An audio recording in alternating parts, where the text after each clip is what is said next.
So look for people with these files, kind of secret files, until 11 o'clock, and then you will get a printed version in Norwegian or English. It will also be made available at our web page at the same moment. The announcement will be followed by a 15-minute press conference. All questions has to be addressed in English, and wait to speak until you get a portable microphone. And the door is now closed. It will be closed.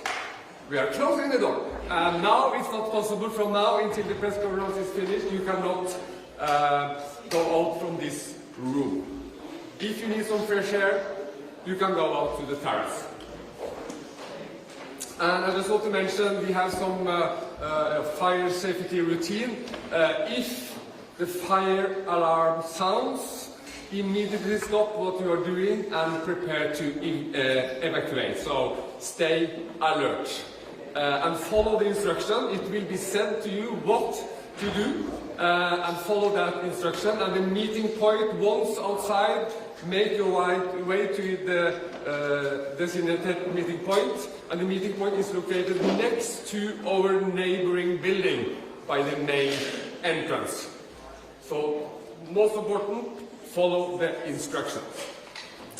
And it's also a big world premiere today. Our lectern from 1905 is back in business.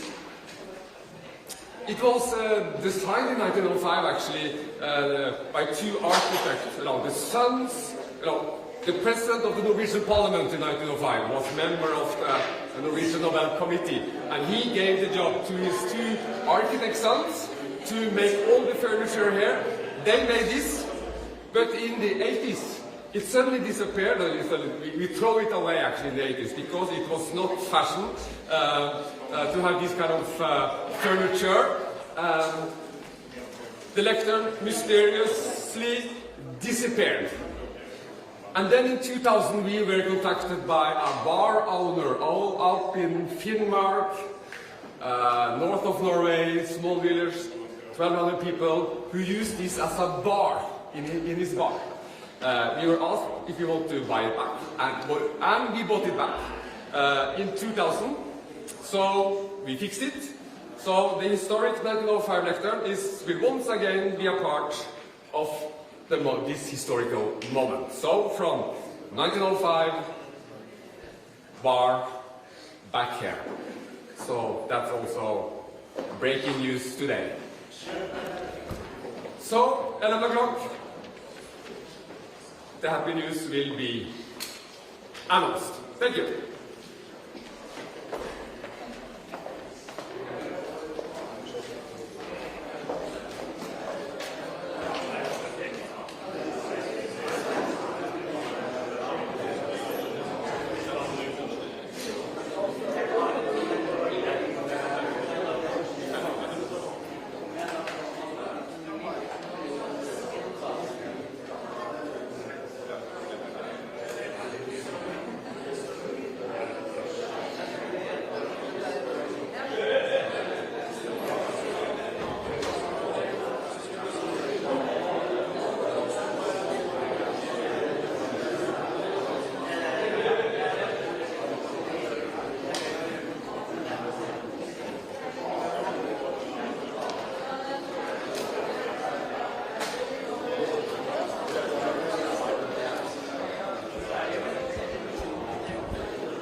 Og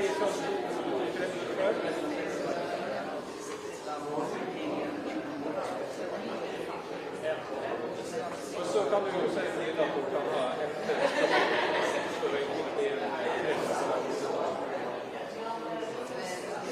vi har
ferdig med å telle ned. Dette jo kulminasjonen av en prosess som har pågått her i instituttet nesten et år. Fra fristen gikk ut i vinter, nærmere bestemt 31. januar, har komiteen jobbet jevnt og trutt. De startet med 338 kandidater og har jobbet seg nedover, og har tatt opp nå i høst med en prisvinner. Så det også sånn at i år så vet alle hvem som både uttaler offentlig og understryker at han både vil ha og bør få prisen, men ingen vet hvem som faktisk får prisen. Så jeg vil si at spenningen stor blant de nesten 100 journalistene som til stede her. Det hadde vært langt flere hvis det var mulig, men det var altså grensa, for da var det fullt i dette rommet. Interessen høyere enn noen.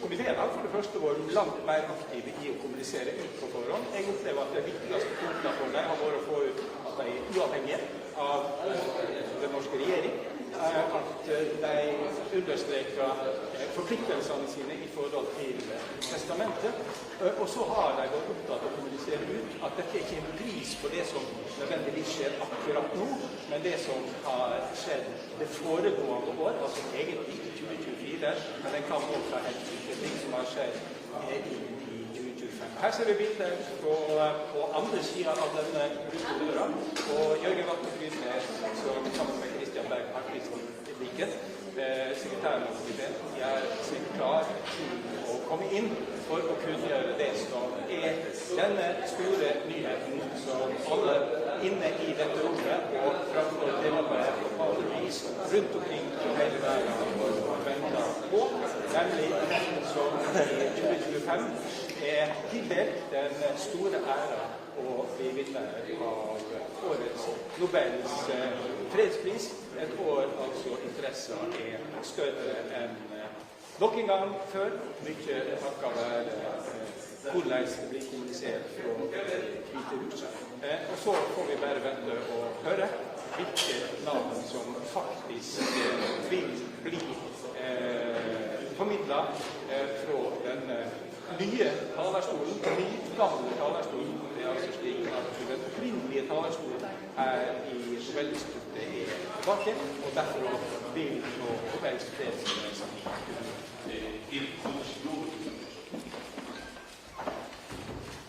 Good morning.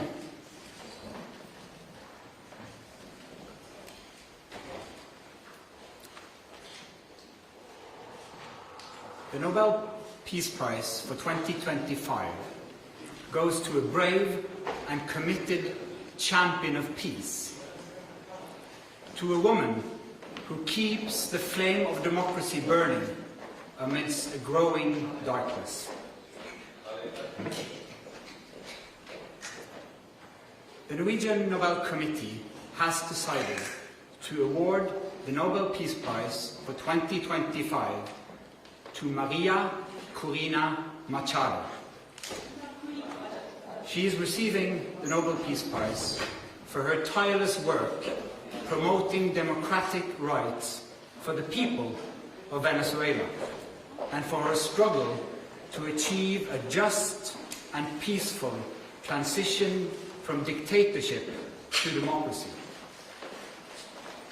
As the leader of the democratic forces in Venezuela, Maria Corina Machado is one of the most extraordinary examples of civilian courage in Latin America in recent times. Ms. Machado has been a key unifying figure in a political opposition that was once deeply divided, an opposition that found common ground in the demand for free election and representative government. This is precisely what lies at the heart of democracy, our shared willingness to defend the principles of popular rule, even though we disagree. At a time when democracy is under threat, it is more important than ever to defend this common ground. Venezuela has evolved from a relatively democratic and prosperous country to a brutal and authoritarian state that is now suffering a humanitarian and economic crisis. Most Venezuelans live in deep poverty, even as the few at the top enrich themselves.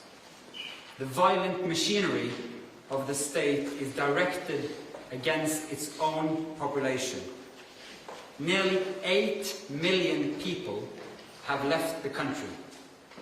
The opposition has been systematically suppressed by means of election rigging, legal prosecution, and imprisonment. Venezuela's authoritarian regime makes political work extremely dangerous. As the founder of Sumate, an organization devoted to democratic development, Ms. Machado stood up for free and fair elections more than 20 years ago. As she said, it was a choice of ballots over bullets. In political office and in her service to organizations since then, Ms. Machado has spoken out for judicial independence, human rights, and popular representation. She has spent years working for the freedom of the Venezuelan people. Ahead of the election of 2024, Ms. Machado was the opposition's presidential candidate, but the regime blocked her candidacy. She then backed the representative of a different party, Edmundo González Urrutia, in the election. Hundreds of thousands of volunteers mobilized across political divides. They were trained as election observers to ensure a transparent and fair election. Despite the risk of harassment, arrest, and torture, citizens across the country held watch over the polling stations. They made sure the final tallies were documented before the regime could destroy ballots and lie about the outcome.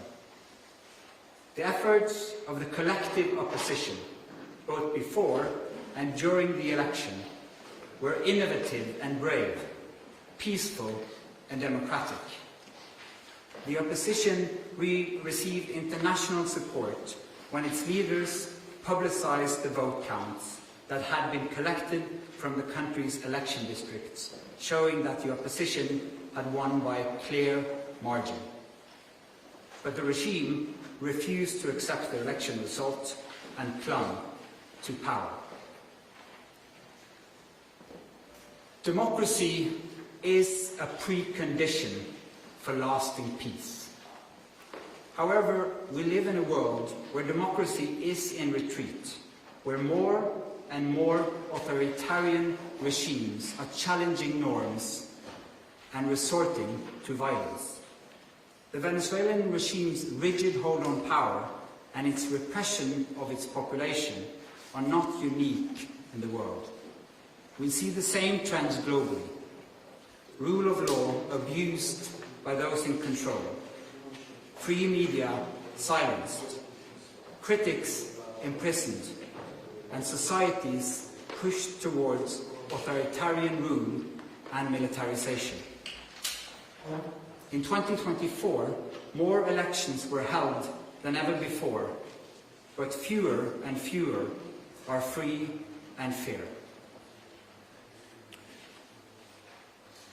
In its long history, the Norwegian Nobel Committee has honored brave women and men who have stood up to repression, who have carried the hope of freedom in prison cells, on the streets, and in public squares, and who have shown by their actions that peaceful resistance can change the world. In the past year, Ms. Machado has been forced to live in hiding.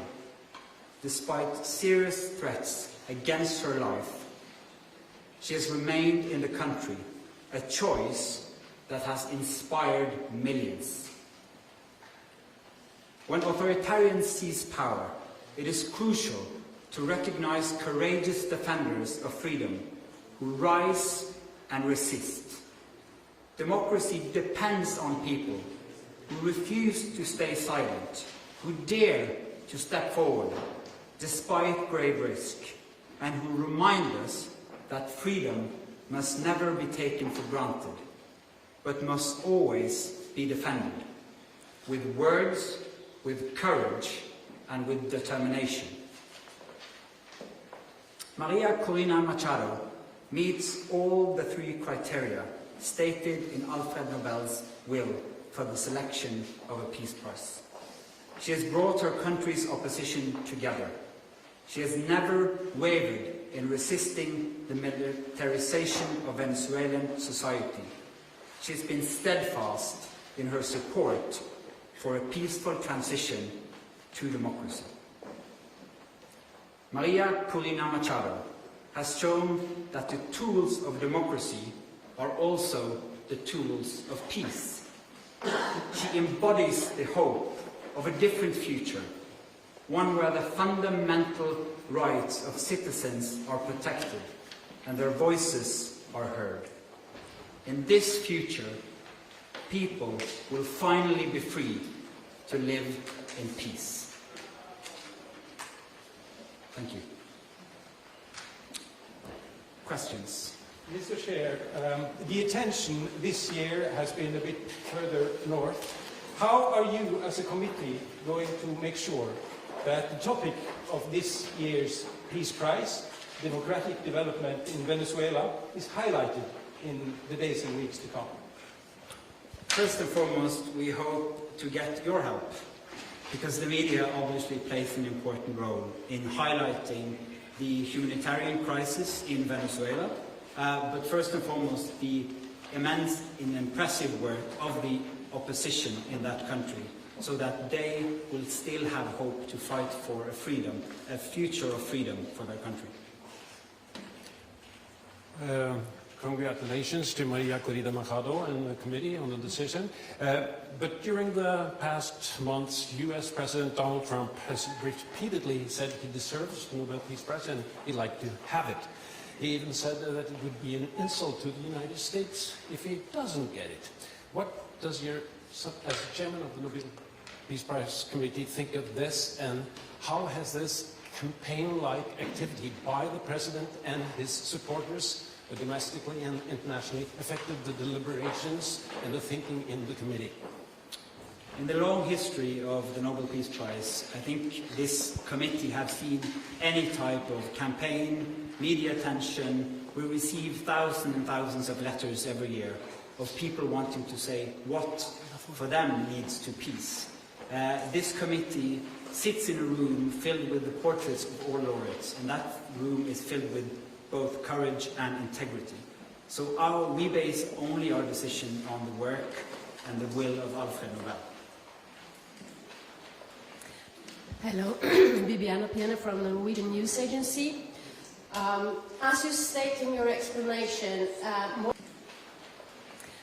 Hello, Bibiana Piena from the Norwegian News Agency.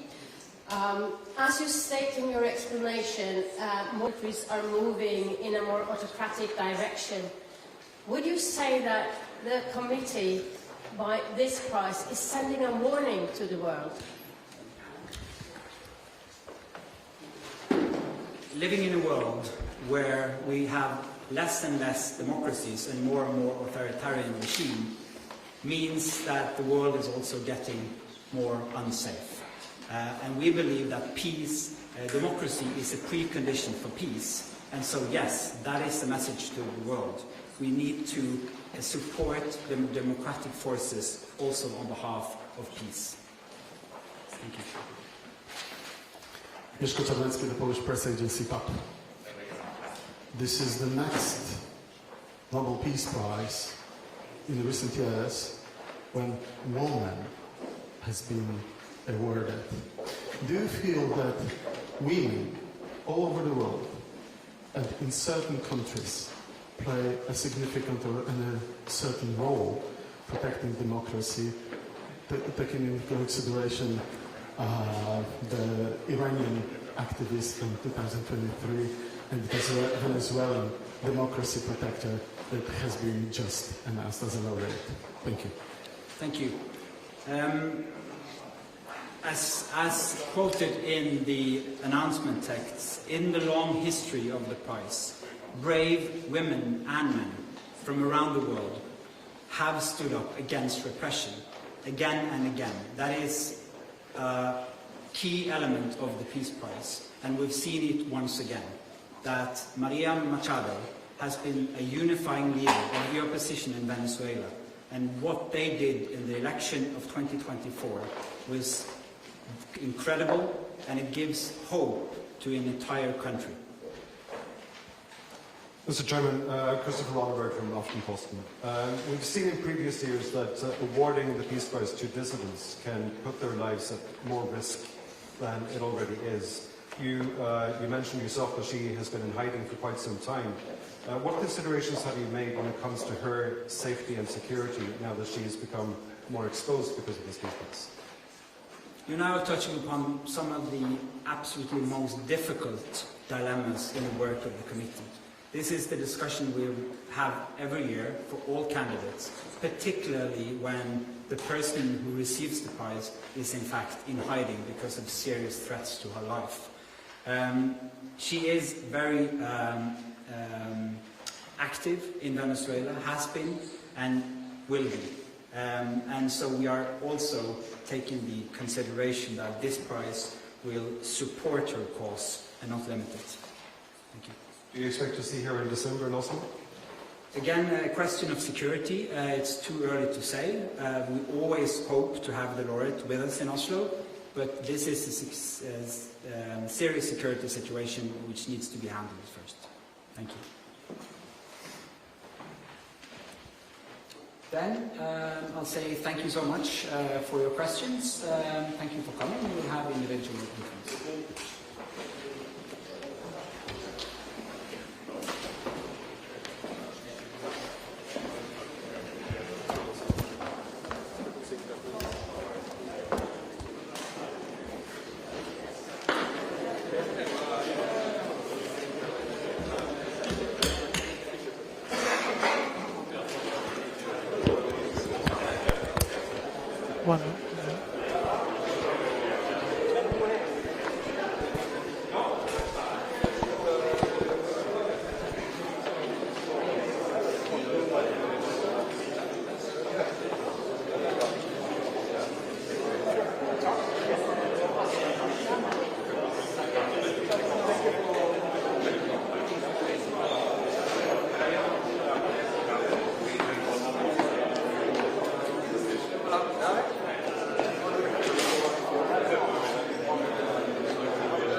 Gel bak.